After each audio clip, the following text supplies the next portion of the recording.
तो बच्चा बड़ी कल अपन देख रहे थे स्टोरी ऑफ विलेज पालमपुर, ठीक है। क्या हुआ? तो पालमपुर में आपका लैंड, लेबर और फिजिकल कैपिटल। तो Palampur is just an imaginary village, ये एक इमेजिनरी विलेज है, लेकिन यहाँ की इकोनॉमिक्स की स्टडी अपन कर रहे हैं, ठीक है। यहाँ पे basically we are trying to understand economics. अभी इकोनॉमिक्स मतलब क्या है, हम ये तय करते हैं कि कैसे हमारे रिसोर्सेस डिस्ट्रीब्यूटेड है। Resources first of all scarce हैं, ठीक है। रिसोर्सेज आर नॉट अबंडेंट, ऐसा जैसे एयर एक अबंडेंट रिसोर्स है, लेकिन बाकी सारे रिसोर्सेज आपके अबंडेंट नहीं है, दे आर स्केयर्स। तो बहुत जरूरी है कि हम इसको बहुत अच्छे तरीके से डिस्ट्रीब्यूट करें ताकि सबको इसका फायदा मिल सके, ठीक है। Okay, so we have seen that what are the four main resources that are there in agriculture.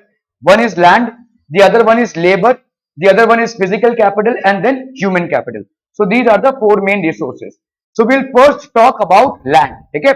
Land जो होगा, जैसे देखो आपको लैंड को प्रॉपरली यूज करने के लिए, देखो बहुत देर से हंसी आई जा रही है, क्या हुआ? गुदगुदी हो रही है कुछ? ओके, तो लैंड को प्रॉपरली यूज करने के लिए हमको सॉइल टेस्टिंग करना पड़ेगा, हमको टेम्परेचर कंडीशंस देखने पड़ेंगे, हमको वेदर कंडीशंस देखने पड़ेंगे, and so on and so fourth. So that is how land testing is done. तभी जाकर हम एक क्रॉप उसमें उगा पाएंगे, ठीक है। Okay, so how is land? It includes natural resources like water, कितना कहां पे वाटर अवेलेबल है, ठीक है। It includes forest, it includes minerals, it includes, ठीक है, ये सारी चीजें इंक्लूड करता है लैंड, ठीक है। तो लैंड क्या क्या इंक्लूड करता है? व्हाट डज लैंड इंक्लूड बच्चा बाड़ी? Land is including, it includes natural resources, इसको लिख लीजिए। It includes natural resources like water, it includes natural resources like forest, it includes natural resources, लिख लीजिए। और क्या क्या इंक्लूड करेगा ये? This will include water, forest, it will include water, forest, it will include minerals, it is going to include minerals, ठीक है। तो ये सारी चीजें इंक्लूड करेगा वो, ठीक है। अभी और लेबर क्या क्या इंक्लूड करेगा भाई साहब? Labour, people who do the work is known as labour, जो काम करते हैं उनको हम बोलेंगे लेबर, इसको लिख लीजिए। People who do the work is known are known as labour, ठीक है। सम प्रोडक्शन एक्टिविटीज, अभी देखो ये लेबर जो है ये अलग अलग टाइप का होता है, डिपेंड करता है कि लोगों का स्किल सेट क्या है। तो some production activities require highly educated, जैसे किसी डॉक्टर को अगर मतलब पेशेंट्स को ट्रीट करना है, that doctor has to be highly educated, ठीक है। फॉर एग्जांपल आपके वैसा बिजनेस ओनर्स, कोई टीचर, ठीक है, और कोई आपका let's say engineer. So doctors, engineers, teachers, lawyers, even आपके कॉर्पोरेट सेक्टर में जो लोग इन्वॉल्व हैं, they are highly educated people, ठीक है। Their skill sets are different, so they are also labourers. जो भी काम करता हो और काम के काम करने के लिए जिसको पैसा मिलता हो, दे आर ऑल लेबरर्स, ठीक है। तो यहाँ पे ये these are basically educated labourers, ठीक है, educated labourers. Some production activities required highly educated labourers, other activities require workers who can do manual work. अभी यहाँ पे ये मैनुअल वर्क मतलब हाथ से काम करते हैं ये, ठीक है, हाथ पैर पूरे शरीर को लगाकर ये काम करते हैं। कहीं पे दिमागी कसरत ज्यादा है और कहीं पे शारीरिक कसरत ज्यादा है, तो यहाँ पे ये this is manual labour. So labour is basically one which involves the mind more and the other one which involves your body more, ठीक है। So when the body involvement is more we call it as manual labour, and when the mind involvement is more we call it as professional labour, ठीक है। Okay, so workers provide labour for production. तो जो भी production होता है, ठीक है, वो labours basically workers are there. Physical capital, what is physical capital? Physical capital is the variety of inputs required at every stage during production. अभी जैसे समझ लो एग्रीकल्चर है, ठीक है। एग्रीकल्चर में पहले आप क्या करेंगे? सीड्स को सो करेंगे। आपका एक चैप्टर था crop production and management in 8th standard, तो उसमें आपने पढ़ा था, देखो कि कैसे हम सीड्स को सो करते हैं, अलग अलग क्रॉपिंग सीजन होते हैं, ठीक है। तो सीड्स को हम सो करते हैं, सीड्स को हम बोते हैं, ठीक है, प्लांट के सीड्स को या क्रॉप के सीड्स को हम बोते हैं, ठीक है। उसके बाद वैसा ट्रैक्टर्स वगैरह चलाकर उस जमीन को लेवल करते हैं, जो भी है, ये सारे अलग अलग स्टेजेस में आपको रिक्वायरमेंट होगा। This is known as physical capital is the variety of inputs required at every stage during production. तो अलग अलग स्टेजेस में प्रोडक्शन के जो वैरायटी ऑफ इनपुट्स जरूरत होती हैं, उनको हम बोलते हैं physical capital. Please make a note of this बच्चा बाड़ी।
ठीक है, क्लियर है, ओके।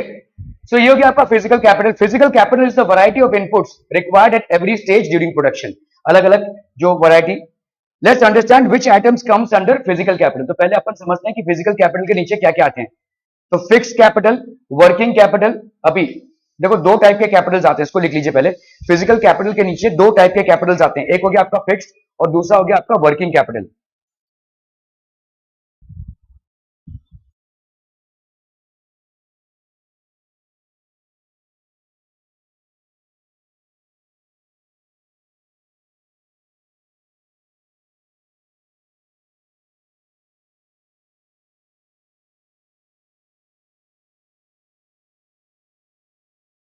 ठीक है, क्लियर है, okay.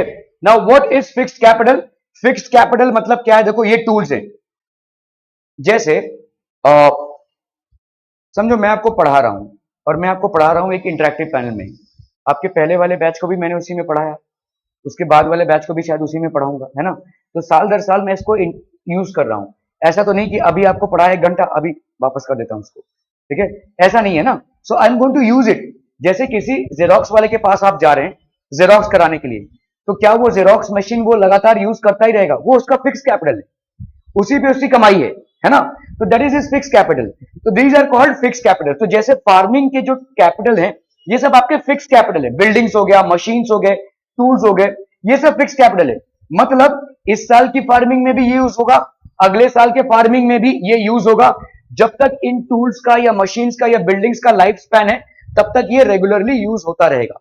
This is called fix capital, ठीक है। ये वन टाइम इन्वेस्टमेंट है, मतलब फार्मर इनको बार बार नहीं खरीदता रहेगा, ठीक है, एक बार खरीद के रख देगा भाई साहब, ठीक है। तो दिस इज, हाँ एक से ज्यादा खरीद सकता है लेकिन ये एक टाइम की खरीदी है, ठीक है।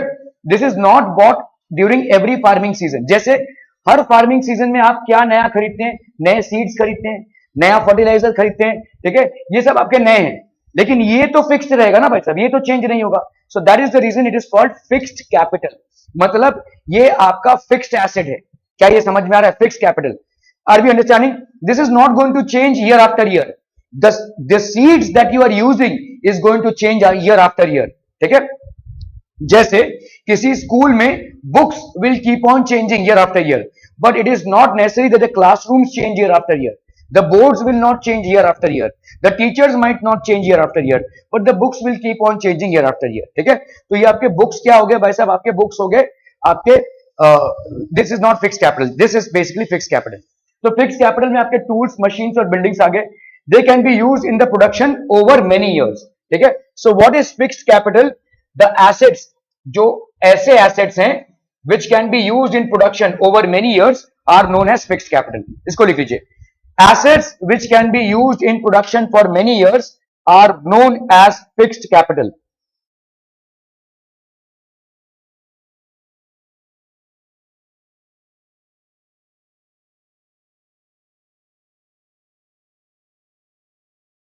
Assets which are used in production for many years is known as are known as fixed capital. ठीक है?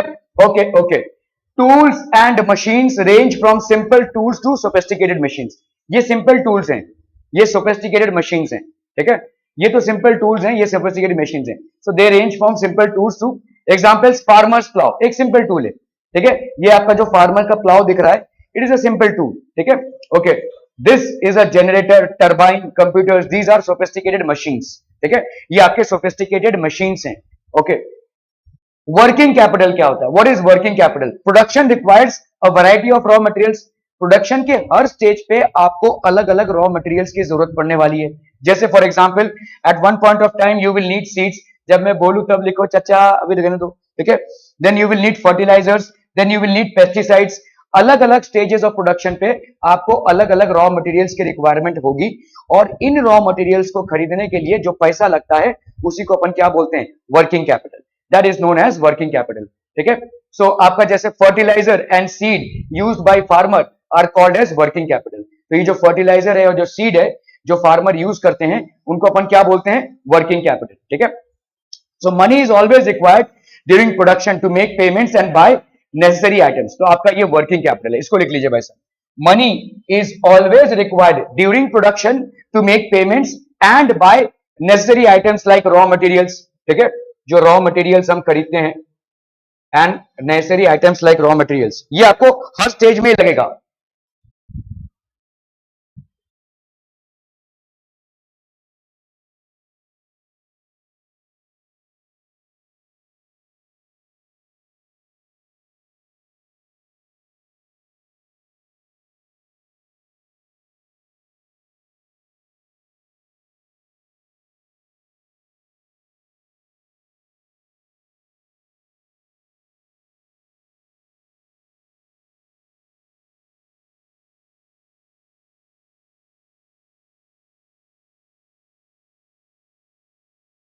डन, ठीक है। So that is working capital. Okay, raw materials and money in hand are called as working capital. तो जो raw materials हैं आपके, आपको मैं एग्जांपल दे रहा हूं, जैसे इन भाई साहब की लेट से जूतों की दुकान है, ठीक है। अभी जूतों की दुकान में क्या क्या होगा, लाइट होगा, ठीक है, फैंस होंगे, रैक्स होंगे जिसमें जूते आप रख रहे हैं सजा के। ओके, मुझे बताइए इसमें से लाइट क्या है, वर्किंग कैपिटल है या फिक्स कैपिटल है? नहीं, लाइट आपका फिक्स कैपिटल है। आज लाइट है, कल भी रहेगा, परसों भी रहेगा, ये रह जाएगा ना, ये फिक्स कैपिटल हो गया। वर्किंग कैपिटल क्यों नहीं समझ में आ रहा है यार? वर्किंग कैपिटल मतलब जो एक साल में यूज होगा, जो जूते की इन्वेंट्री है, जो जूते का स्टॉक है, वो आपका आता जाता रहेगा। जो आता जाता रहता है उसको हम वर्किंग कैपिटल बोलते हैं। जो फिक्स्ड है उसको अपन फिक्स कैपिटल बोलेंगे। ये जो बिल्डिंग है, इस बिल्डिंग के अंदर जो लाइट फैन जो भी है, ठीक है, जो उसके शॉप के अंदर है, they will all B fix capital. जो जूतों की इन्वेंट्री है, वो किस लिए खरीदा है उसने? सजाने के लिए तो नहीं खरीदा है, बेचने के लिए खरीदा है। तो जूतों की जो इन्वेंट्री है वो होगा आपका working capital, that will be working capital. क्योंकि उसको आप बाय आउट करेंगे, सेल करेंगे, बाय करेंगे, सेल करेंगे, ये चेंज होता रहेगा। बट लाइट या आपका जो भी रैक्स हैं, these will not keep on changing, ठीक है, these will be there. The new shoes will come and be placed there, then the old shoes will be basically taken off. तो इस तरह से raw materials and money in hand are called as working capital, इसको हम बोलेंगे working capital, ठीक है। जैसे समझ लीजिए कोई गारमेंट्स का शॉप है। अभी गारमेंट के शॉप में जो आपका फर्नीचर है, जो आपका लाइट्स है, जो आपके रैक्स हैं, ठीक है, ये सब आपके क्या हो जाएंगे, फिक्स्ड कैपिटल। और जो एक्चुअल गारमेंट्स हैं, जिनका धंधा हो रहा है, ठीक है, जिनका बिजनेस हो रहा है, that will be a part of working capital, क्योंकि उसको हम खरीदेंगे फिर बेचेंगे, खरीदेंगे बेचेंगे, so that will be a part of working capital. Are we understanding this बच्चा बॉडी? ठीक है, is the concept of fixed capital and working capital absolutely clear? Clear है भाई साहब? Okay, so raw materials and money in hand are called as working capital. Unlike tools, machines, buildings, they are used up in production. तो आपके जितने भी raw material ये आपके used up हो जाएंगे प्रोडक्शन, ठीक है। जैसे सीड्स हैं, इनसे प्लांट्स बनेंगे, क्रॉप्स बनेंगे, तो they will be used up in production. जैसे जो आपने गारमेंट्स को खरीदा है, उनको शॉप में सजाने के लिए नहीं खरीदा है, उनको बेचने के लिए खरीदा है। So they are used up in production, they are used up in generating money for you, ठीक है। Are we clear? Okay, so unlike tools, machines, buildings, they are used up in production. इसको लिख लीजिए, working capital की जो चीजें हैं, they are used up in production. Unlike tools, machines, ठीक है, they are used up in production.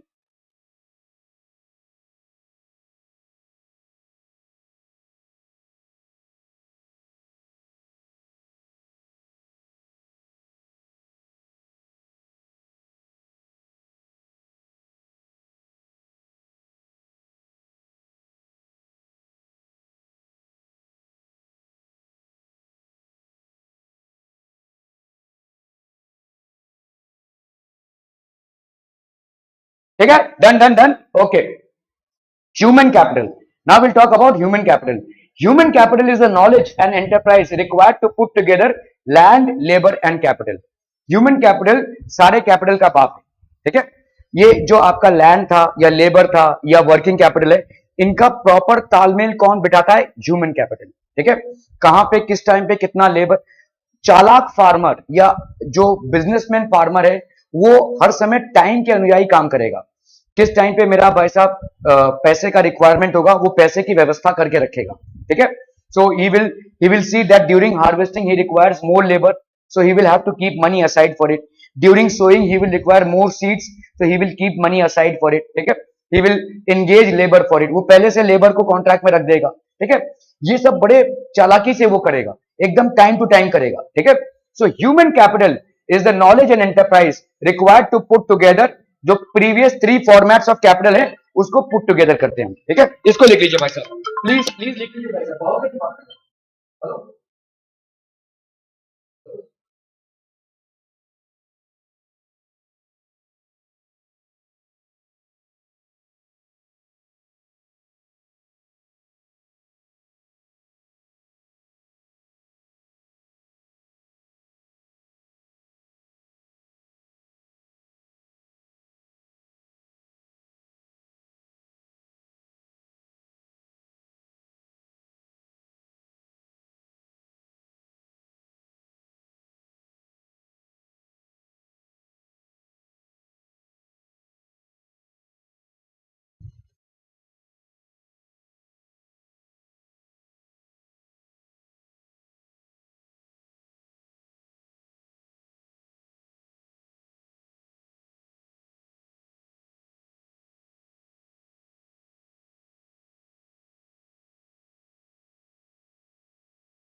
देखिए भाई साहब, human capital is the knowledge in enterprise required to put together land, labour and capital, ठीक है, क्लियर है। सो ये आपका नॉलेज और लेबर और एंटरप्राइज है। Okay okay okay.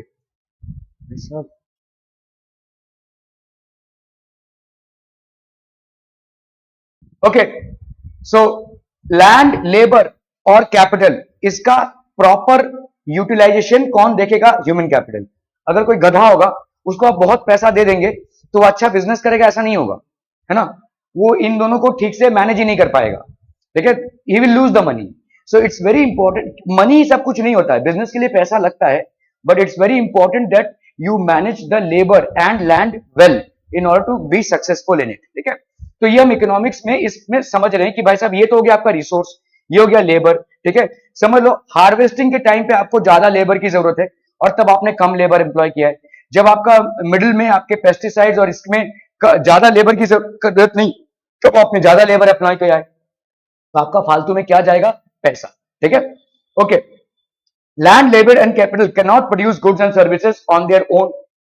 बहुत बड़ा लैंड है, लेबर है और कैपिटल, क्या इससे गुड्स और सर्विसेज प्रोड्यूस हो जाएंगे? नहीं, ठीक है। Human capital help to produce the output. Human capital जो है वो आउटपुट प्रोड्यूस करता है, ठीक है। Human capital is the one which produces the output which can be either sold in the market और used by person producing the output, ठीक है। यही आपका बाहर बिकेगा मार्केट में, which can be either sold in the market और used by the person producing the output, ठीक है।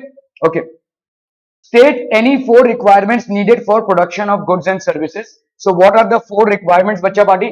Land and other natural resources, land and other natural resources like water, minerals, forest, etc. Labor for carrying out production activities. Some work may be done through manual labor and other work may require highly skilled or educated person. Manual labour कहां पे लगता है? खेत खलियानों में जो मजदूरी का काम होता है उसमें मैनुअल लेबर लगता है। बड़े बड़े ऑफिसेस में आपका, या डॉक्टर्स के प्रोफेशन में, लॉयर्स के प्रोफेशन में, ठीक है, इन सब जगहों पे आपको एजुकेटेड लोगों की जरूरत है। लेबर इज बोथ वेज, ठीक है। कॉर्पोरेट ऑफिसेस में items like machinery, building tools etcetera are known as fixed capital as they can be used repeatedly for a long time. Working capital is used up during the production activity, whereas fixed capital is used again and again. Fixed capital and working capital constitute physical capital. ये आपका होता है भाई साहब physical capital, ठीक है।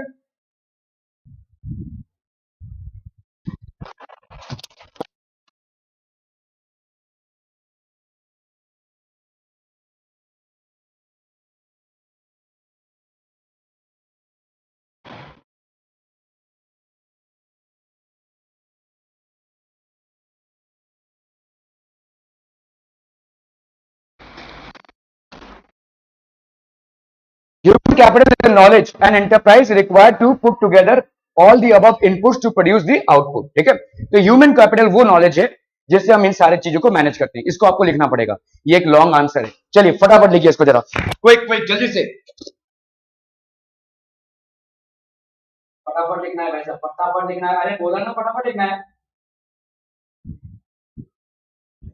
Okay, तो अभी हम देखेंगे भाई साहब features of land multiple cropping, ठीक है। So will see what is multiple cropping. Farming in Palampur, तो ये एक लैंड है बेसिकली।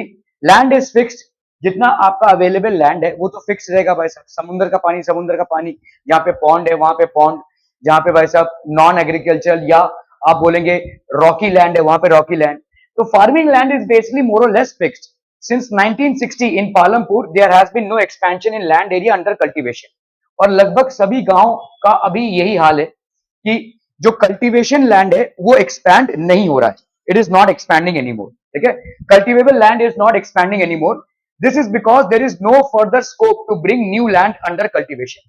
कोई और स्कोप नहीं है नए लैंड को, क्योंकि आपकी आबादी बढ़ रही है और आबादी बढ़ रही है तो आपको भाई साहब ज्यादा पॉपुलेशन को वहां पे अकोमोडेट करना पड़ेगा, ठीक है। तो हमारे लिए रहने की अच्छी जगह नहीं है या रहने के लिए पर्याप्त जगह नहीं है, तो एग्रीकल्चर लैंड हम कैसे अफोर्ड करें, ठीक है। Okay, some waste lands have been converted to cultivable land. Waste lands थे पहले के कुछ, जैसे बंजारे खेत थे, यहाँ पे ज्यादा उपजाऊता नहीं थी, या यहाँ पे भाई साहब लेट से पानी आता था कभी नहीं आता था, इस तरह के वेस्ट लैंड को कल्टीवेबल लैंड में कन्वर्ट किया गया है, ठीक है। Okay, so some waste land have been converted into cultivable land. Farming is the main production activity in Palampur. आपका एक गांव है वो, तो गांव का मेन प्रोडक्शन एक्टिविटी यहाँ पे क्या है? Farming. This is basically farming, ठीक है। 75% of people who are working are dependent on farming for livelihood.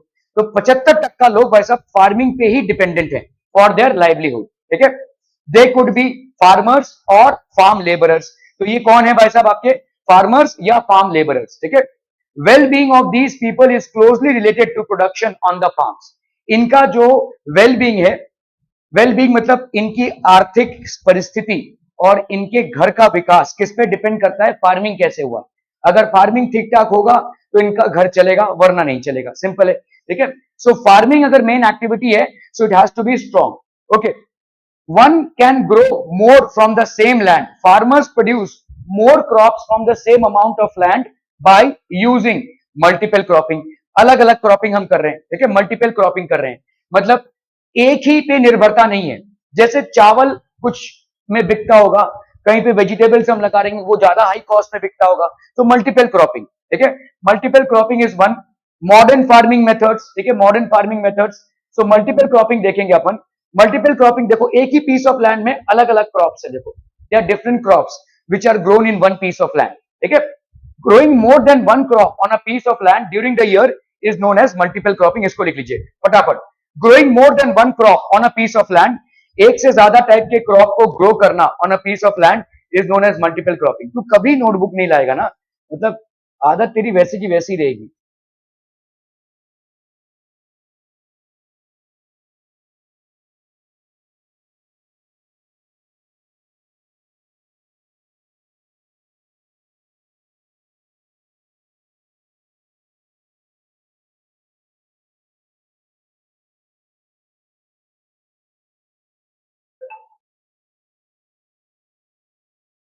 ठीक है, growing more than one crop on a piece of land during this year is known as multiple cropping. June to September jowar bajra is cultivated. तो June to सितंबर में क्या cultivation हो रहा है? ज्वार और बाजरा, ठीक है। और फिर jowar and bajra are used as cattle feed. इसको अपन क्या करते हैं, ये उसके लिए सही टाइमिंग है ज्वार और बाजरा के लिए। और ज्वार और बाजरा कैटल को खिलाना पड़ता है। कैटल से आपको क्या मिल जाएगा?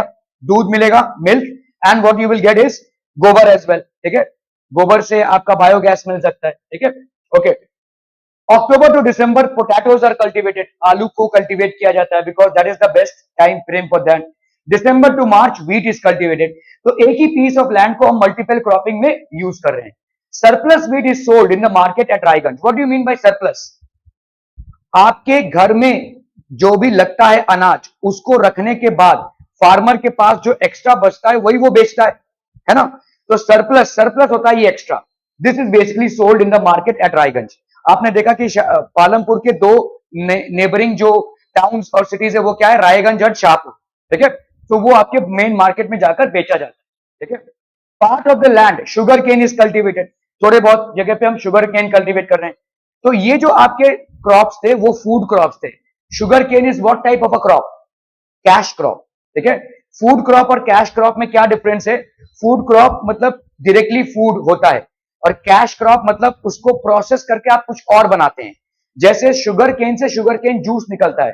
अब इस शुगर केन जूस से गुड़ भी निकलता है और शक्कर भी निकलता है। तो ये सब आपके हो जाएंगे कैश क्रॉप। इस शक्कर को हम एज अ फूड इस्तेमाल नहीं करते हैं, इसको फूड में मिलाकर खाते हैं, है ना। समझ में आ गया? तो this is called a cash crop. Clear? Okay. So sugarcane is sold as jaggery. Jaggery मतलब गुड़, टू ट्रेडर्स इन शाहपुर, ठीक है। ओके, अभी modern farming method. Modern farming method में क्या क्या आ जाएगा? ये देखो, जैसे ड्रिप इरिगेशन मेथड हो गया है, ठीक है। Then we have basically sprinkler method of irrigation, जहां पे पर्याप्त मात्रा में पानी आपके फसलों तक पहुंच रहा है। What ever is the required amount of water that is reaching your crops, ठीक है। Required amount of water reaches your crop, that is called modern farming method. The main reason why farmers are able to grow three different crops in the year in Palampur is due to well developed system of irrigation. तो irrigation मतलब क्या है? irrigation क्या करता है? आपके crops के water requirement को पूरा करता है, और वाटर रिक्वायरमेंट अगर सही टाइम पे पूरा हो रहा है तो क्रॉप का प्रोडक्शन अच्छा होगा, ठीक है। Okay, so modern farming. Electricity came early to Palampur. Its major impact was to transform the system of irrigation, ठीक है। Persian wheels were till then used by farmers to draw water from the wells and irrigate small fields. ये Persian wheels जो है ये बहुत पुराना method है, ये एक ट्रेडिशनल मेथड है। This is a traditional method.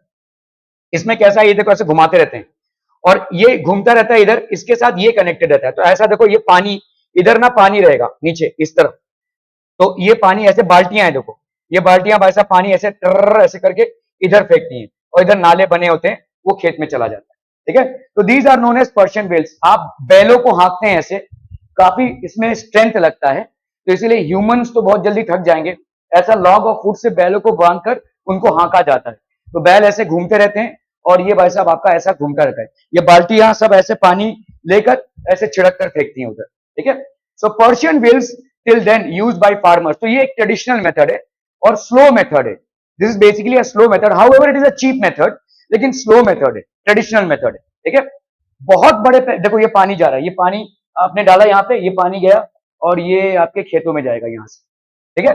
So this is how the irrigation is done.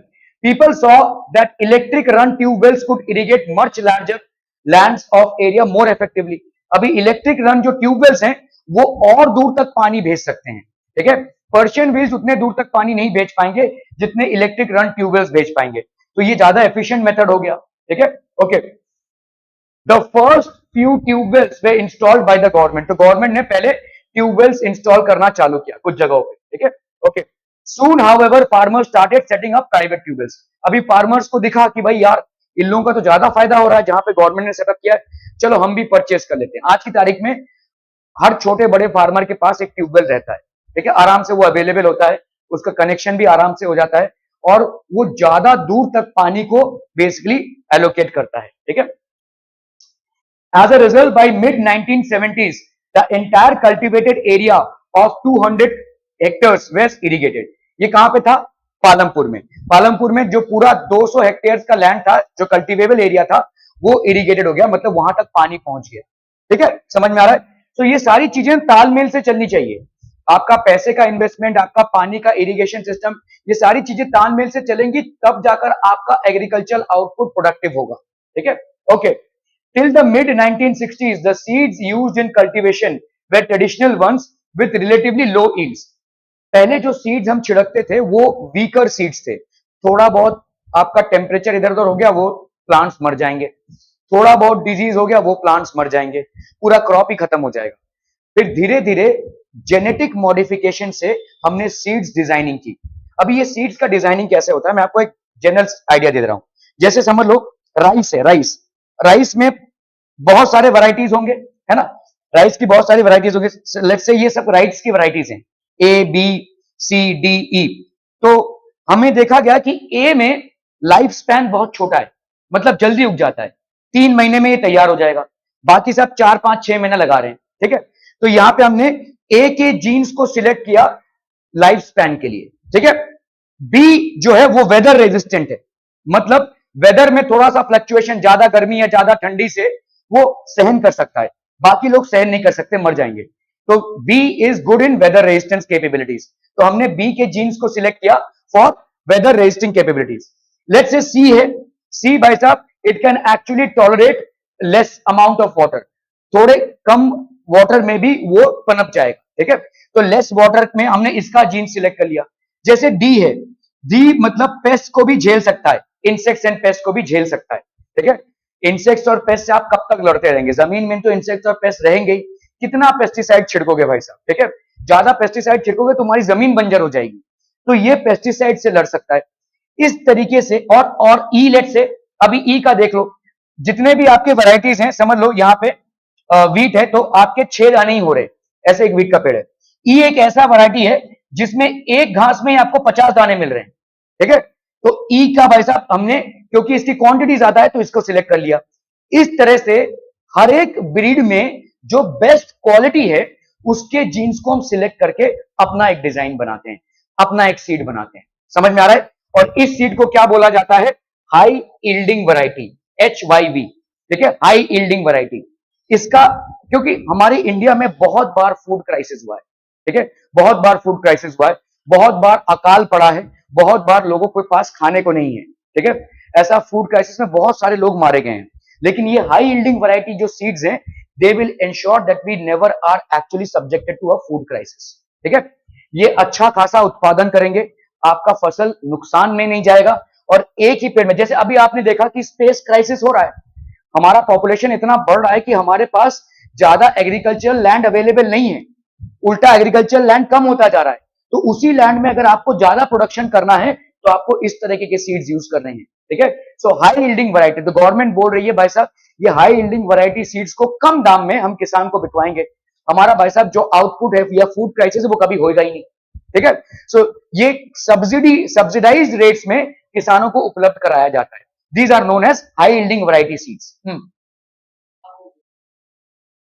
इसका कोई डिसएडवांटेज, देखो हर चीज का एक डिसएडवांटेज होता है, ठीक है। अभी अगर मैं बोलूं देसी मुर्गी का अंडा, ठीक है, और जो अंडा आप खाते हैं उसमें बहुत फर्क है, क्वालिटी में फर्क है।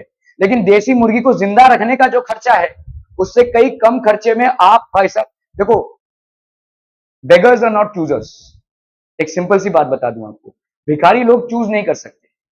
तो ये मैं बहुत एक बहुत कटु वाक्य बोल रहा हूं यहाँ पे। 135 करोड़ के हम हैं, तुम कहां तक क्वालिटी मेंटेन करोगे, किस हद तक? ठीक है, तुम्हारे पास ऑप्शन नहीं है। तुम्हारे पास पहला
ओके,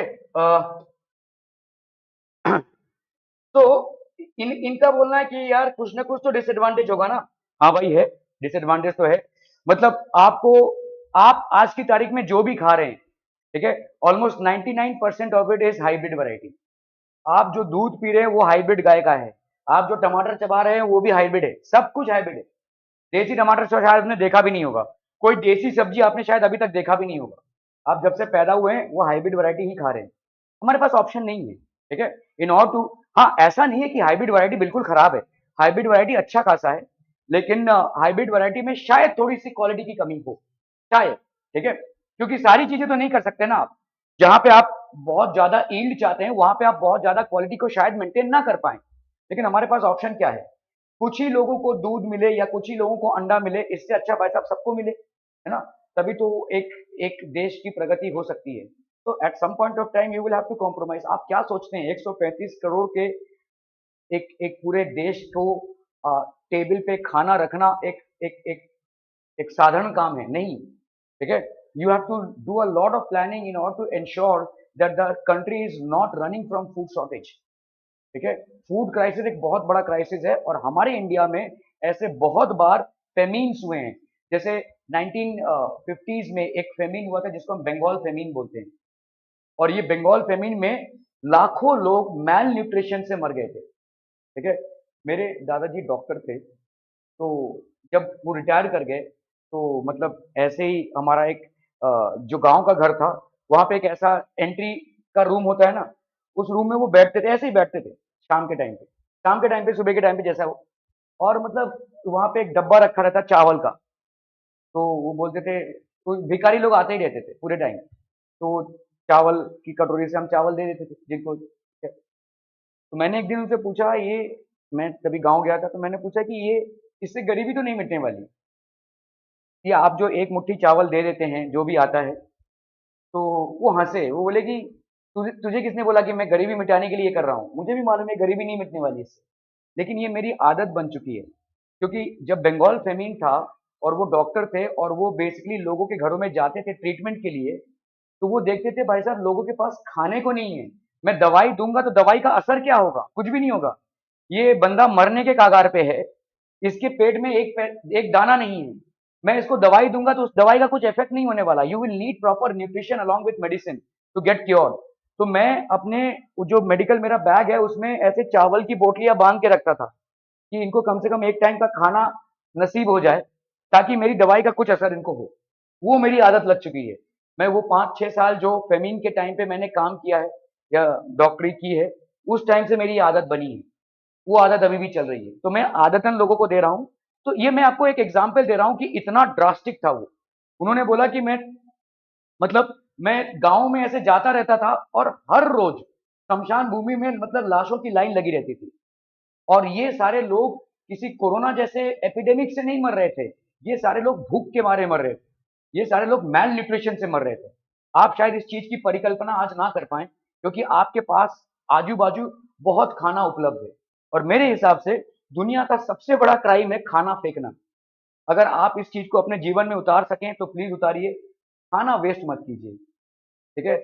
बहुत बहुत बुरी बात है। मैंने देखा है लोग भाई साहब ऑर्डर कर रहे हैं इधर से उधर से। खा सकते हो खाओ भाई साहब, बिल्कुल ठूसो, कोई दिक्कत नहीं है, लेकिन उसको वेस्ट मत करो। There is no other crime more severe than this crime itself. खाना को वेस्ट करना, ठीक है, ये बहुत ही सिवियर क्राइम है। Please avoid this in your entire lifetime and also interrupt and advise others to do this. क्योंकि खाना जो है एक टाइम पे लोग तरसे हैं इसके लिए। और मैं अगर बोलूं आपकी मिलियंस ऑफ एंटायर पॉपुलेशन बस wiped off because of shortage of food. और ये हुआ है इंडिया में, बार बार हुआ है। फेमीन्स हुए हैं, ड्राउट्स हुए हैं, इसमें ये बार बार हुआ है। ठीक है। So that is a very very pathetic thing that has happened in India. So please avoid wastage of food. ठीक है। आप जितना खाना खा सकते हैं खाइए, बिल्कुल खाइए। जितना ऑर्डर कर सकते हैं ऑर्डर कीजिए, कोई दिक्कत नहीं है। लेकिन प्लीज वेस्टेज मत कीजिए क्योंकि लाखों लोग एक दाने के लिए तरस के मर गए हैं। और ये जो लोग उस टाइम पे थे वो बोलते हैं, ठीक है, फेमिन्स हैव हैपेंड। तो आज अगर आप बोल रहे हो कि यार ये इसमें क्वालिटी मिलेगा क्या हमको, हम चूज नहीं कर सकते क्वालिटी। हाँ शायद आपको 100% क्वालिटी ना मिले, लेकिन 135 करोड़ के प्लेट में खाना रखना यही एक बहुत बड़ी क्वालिटी की बात है। और हमारे पास चॉइस नहीं है। ठीक है। That is the reason we have to basically cater to high yielding variety. ठीक है। क्लियर है? और कोई क्वेश्चन? हाँ, किसको अफेक्ट कर सकते हैं? सॉल्ट? नहीं नहीं नहीं, मिट्टी में कोई इफेक्ट नहीं होगा। उसका कोई इफेक्ट नहीं है। आपका भाई साहब आपको कोई कोई ज्यादा इसका नेगेटिव इफेक्ट नहीं है। ठीक है। इसका कोई नेगेटिव इफेक्ट नहीं है। हाँ, एकदम मस्त चीज आपको नहीं मिल रही होगी शायद, लेकिन आपको मिल तो रही है, यही बड़ी बात है। That is it. ठीक है। हाई एल्डिंग वैरायटी का ये है, you are not getting the best which was there available, but you are not getting the worst as well. You are getting something or the other. ठीक है। तो ऐसा है। एक minute.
high yielding variety is cultivated. ठीक है? Okay. In 1965-66, using the traditional seeds, the production of wheat in India was, अभी देखो ट्रेडिशनल सीड्स की बात कर रहे हैं, ये ऐसे सीड्स हैं कि भाई थोड़े से अगर ज्यादा बारिश हो गई तो मर जाएंगे, थोड़ा सा क्लाइमेट में एडवर्सिटी हो गया तो मर जाएंगे, थोड़ा सा पेस्टिसाइड्स का पेस्ट्स का अटैक हुआ तो मर जाएंगे. It was very difficult to actually cope up with this kind of cropping. तो आप देखो 1965-66 में आप कौन से सीड्स यूज कर रहे थे? Traditional seeds. These are not high yielding variety seeds. तो पर हेक्टेयर ऑफ लैंड पे आपने कितना वीट प्रोड्यूस किया था इंडिया में? 1300 केजी. ठीक है.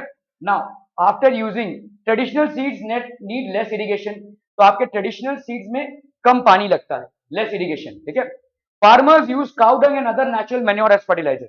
वहां पे भाई साहब गोबर से काम चल जाएगा. ठीक है. वहां पे गोबर से काम चल जाएगा. All these were readily available with the farmers who did not have to buy them. तो फार्मर्स लोग बहुत दिनों तक ट्रेडिशनल सीड्स इस्तेमाल करते रहे क्योंकि उनसे इनका काम चल रहा था. ठीक है. Okay.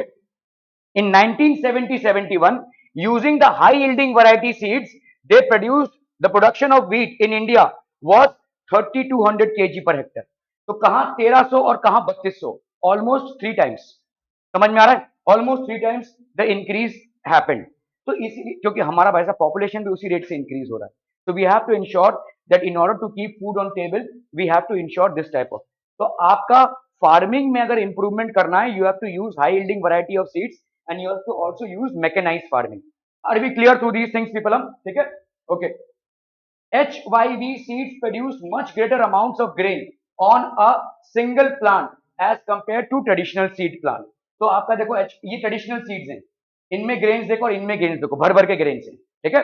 They produce more production. तो आपके अभी जो आपका जो स्पेस का प्रॉब्लम हो रहा था, ठीक है, लैंड में, वो अभी सॉल्व हो गया भाई साहब. कम स्पेस में आप ज्यादा प्रोडक्शन कर सकते हो if you are using high yielding variety seeds. Are we clear to this one? ठीक है.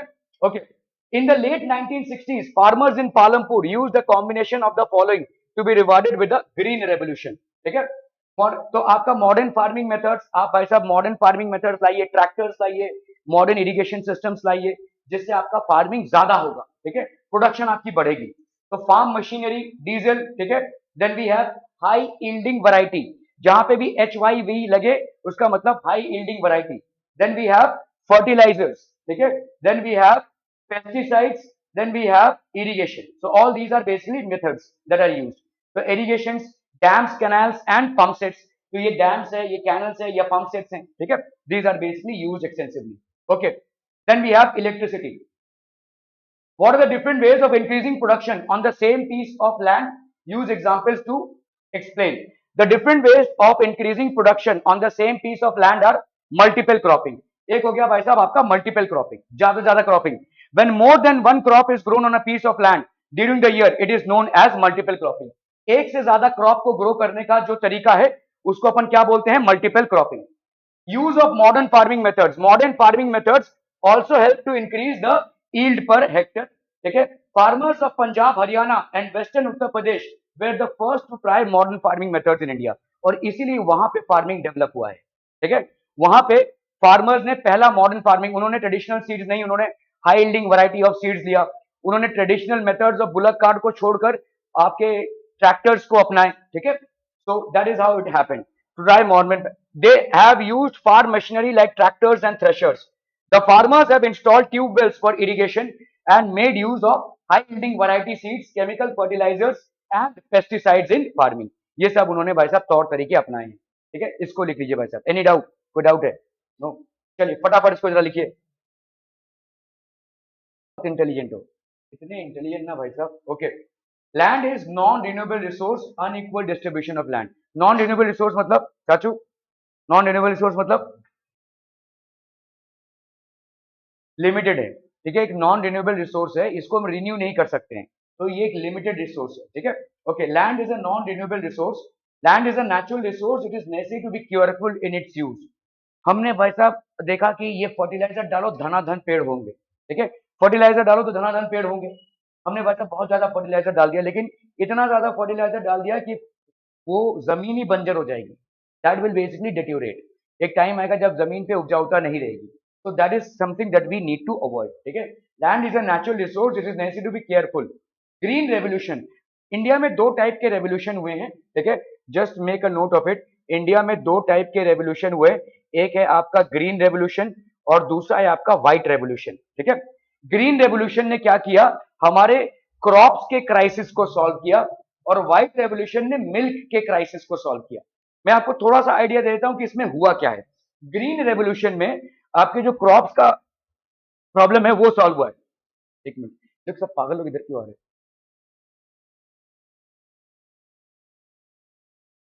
सेंटर टू उधर है। हाँ, नहीं वो गया है, वो इधर आया था। हाँ, तो उसको बोल देना सेंटर टू किधर है। आराम से आराम से। मतलब साहब, हाँ कैसे है? घूम रहे? मजे।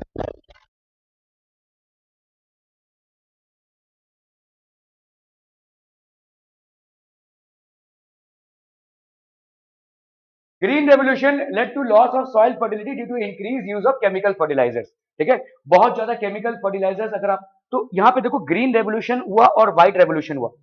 ग्रीन रेवोल्यूशन ने हमने क्रॉप्स के क्राइसिस को सॉल्व किया, हमने high yielding variety of seeds लाए, हमने मैकेनाइज्ड फार्मिंग को सजेस्ट किया, ड्रिप इरिगेशन सजेस्ट किया, ये सारी तमाम चीजों से हमने फूड क्राइसिस को by means of crops, vegetables, fruits इससे सॉल्व किया, ठीक है। व्हाइट रेवोल्यूशन की जरूरत क्यों पड़ी? देखो, जो मिल्क है वो ज्यादा करके कहां पे प्रोड्यूस होता है, गांव खेड़े में प्रोड्यूस होता है। अभी होता क्या था, आप अगर मिल्क निकाल के रख दोगे ना तो उसकी लाइफ कितनी है, 2-3 घंटा, उसके बाद वो खराब होना चालू हो जाएगा।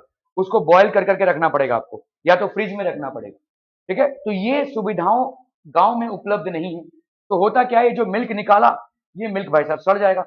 जब तक आप उसको शहर में लाओगे तब तक वो सड़ जाएगा, ठीक है। सो इसीलिए शहर के एक बहुत बड़े पॉपुलेशन को मिल्क का एक्सेस नहीं है। अभी इंडियन डाइट जो है ज्यादा करके वेजिटेरियन डाइट है। अभी तो हम धीरे धीरे नॉन वेज में जा रहे हैं, लेकिन primarily almost 60 to 70% of India was on a vegetarian diet.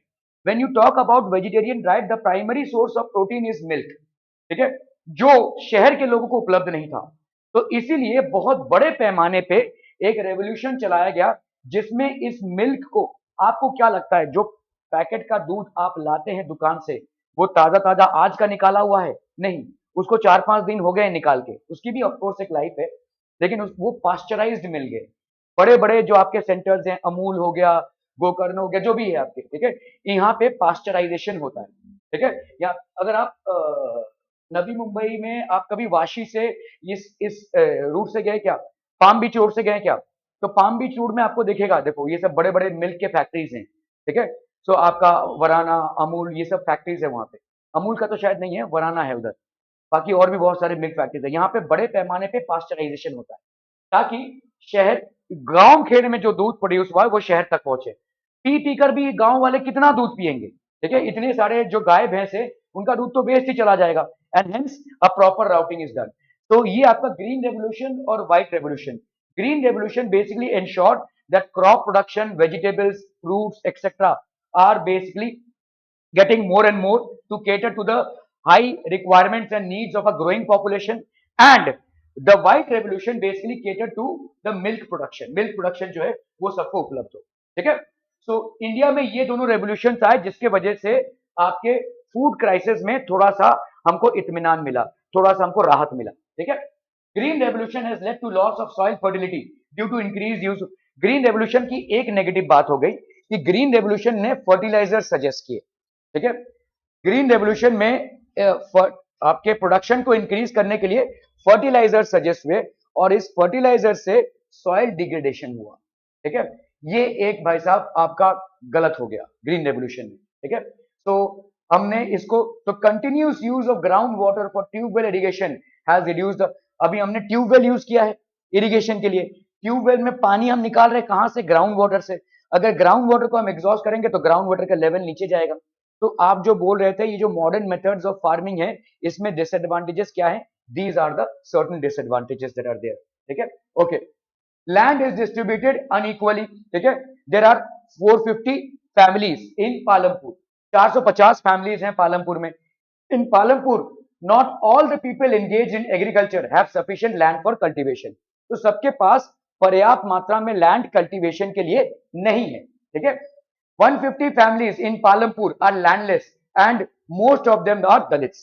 तो ये लैंडलेस लेबरर्स हैं, ठीक है, and most of them are Dalits. Out of 450 families in Palampur, 240 families are small farmers. ये स्मॉल फार्मर्स, ठीक है, these are basically small farmers. In Palampur there are 60 families of medium and large farmers. तो 60 families of medium and large farmers, ठीक है, large farm over 10 hectares. Number of farmers, ठीक है, आपका cultivated area, ठीक है, आपके स्मॉल फार्मर्स कितने, 44.6%. और ये सारे गांव की कहानी है, लगभग इंडिया में सारे गांव की यही कहानी है, ठीक है.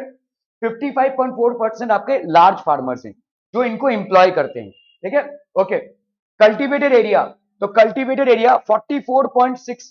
तो आपके 44.6 फार्मर्स कल्टीवेट. ये जो स्मॉल फार्मर्स हैं ये इतना बड़ा लैंड कल्टीवेट करते हैं, समझ में आ रहा है. 85% of the land is cultivated by small farmers. Are we clear? तो इसमें समस्या क्या होगी इसको सोचकर मुझे कल बताइएगा, ठीक है, इसमें समस्या क्या होगी. Okay, that would be it from my